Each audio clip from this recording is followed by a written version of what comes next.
ಸ್ನೇಹಿತರೆ ನಮಸ್ಕಾರ. ನಾವಿರೋದು ಇವತ್ತು ಹಾಸನ ಜಿಲ್ಲೆ ಅರ್ಕಲಗೂಡು ತಾಲೂಕು ಮಲ್ಪಟ್ನ ಹೋಬಳಿ ಹೊಳಲಗೂಡು ಗ್ರಾಮದ ಹೊಂಡೆಕಟ್ಟೆಯ ಕೆರೆಯ ಬಳಿ. ಈ ಕೆರೆಯ ಪರಿಸ್ಥಿತಿ ಒಮ್ಮೆ ತೋರಿಸ್ಬೇಕು ಅಂತ ತಮ್ಮಲ್ಲಿ ನೋಡಿ. ಈ ಕೆರೆಗೆ ಸಮಗ್ರ ಅಭಿವೃದ್ಧಿ ಆಯ್ಕೆ ಗ್ರಾಂಟ್ ಆಗಿರೋ ಮೊತ್ತ 4 ಲಕ್ಷ ರೂಪಾಯಿಗಳು.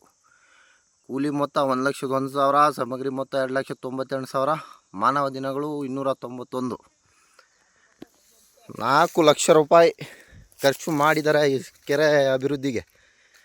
ಆದರೆ ಸ್ನೇಹಿತರೆ, ಈ ಕೆರೆಯ ಪರಿಸ್ಥಿತಿ ಹೇಗಾಗಿದೆ ಅಂತ ತಮ್ಮಲ್ಲಿ ತೋರಿಸ್ತೀನಿ ನೋಡಿ. ಈ ಕೆರೆ 10 ವರ್ಷಗಳಿಂದ ತುಂಬಿರೋ ಕೆರೆ ಇದು. ಈ ವರ್ಷ ಒಣಗಕ್ಕೆ ಬರ್ತಿದೆ. ಕಾರಣ ಏನಂತಪ್ಪ ಅಂತ ತಿಳಿಸೋಣ ಅಂದರೆ ನೋಡಿ, ಈ ಕಡೆ ಅಕ್ಕಪಕ್ಕ ಎಲ್ಲ ಬೇಲಿ ಎಲ್ಲ ಬೆಳೆದಿತ್ತು. ಬೇಲಿ ಎಲ್ಲ JCB ಕ್ಲೀನ್ ಮಾಡಿಸಿ ಕಸ ಕಡ್ಡಿ ಎಲ್ಲ ಯಾದಕ್ಕೆ ಹಾಕಿದ್ದಾರೆ ನೋಡಿ. ಇವರು ಕೆರೆಗೆ ತುಂಬಿದ್ದಾರೆ. ಎಲ್ಲ ಕಡೆ ಕೆರೆಯಲ್ಲಿ ಹೂಳು ಎತ್ತುವ ಕೆಲಸ ನಡೀತಿದ್ರೆ ಇಲ್ಲಿ ಹೂಳನ್ನು ತುಂಬಿಸುವ ಕೆಲಸ ನಡೀತಿದೆ ಸ್ನೇಹಿತರೆ. ಮತ್ತು ದುಃಖಕರವಾದ ಸಂಗತಿ ಏನಂದರೆ, ಬನ್ನಿ ಸ್ನೇಹಿತರೆ ತೋರಿಸ್ತೀನಿ.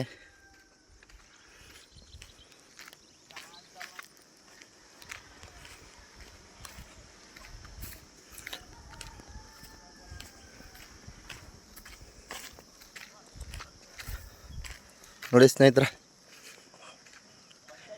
ಕೆರೆ ಏರಿ ಸಂಪೂರ್ಣ ಕುಸಿದಿದೆ. ಇದು ಸಂಪೂರ್ಣವಾಗಿ ಕುಸಿದಿದೆ. ನೋಡ್ಬೋದು ತಾವು, ಎಲ್ಲ ಕಡೆಯಿಂದನೂ ಕುಸಿದಿದೆ ನೋಡಿ. ಇಲ್ಲಿ ಕ್ರ್ಯಾಕ್ ಬಿದ್ದಿದೆ.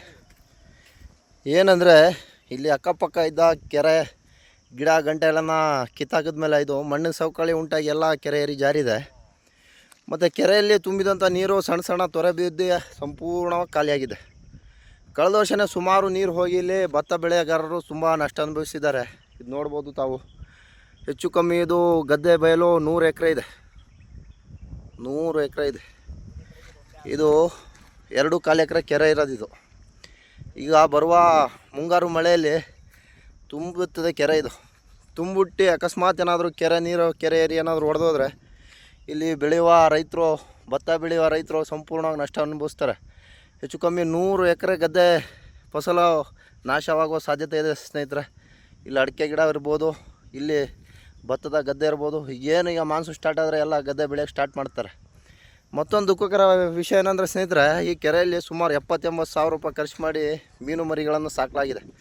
ಇನ್ನೇನು ಒಂದು 8 ದಿನ ನೀರು ಬತ್ತು ಹೋಗೋ ಸಾಧ್ಯತೆ ಇದೆ. ಏನಂದರೆ, ಈಗ ಸಣ್ಣ ಸಣ್ಣ ಮೀನುಗಳು ತಿನ್ನೋಕ್ಕೂ ಆಗುವಂಥವಿಲ್ಲ. ಎಲ್ಲ ಕೆರೆ ಬತ್ತೋಗಿ ಈಗ ದನಕರುಗಳಿಗೆ ನೀರು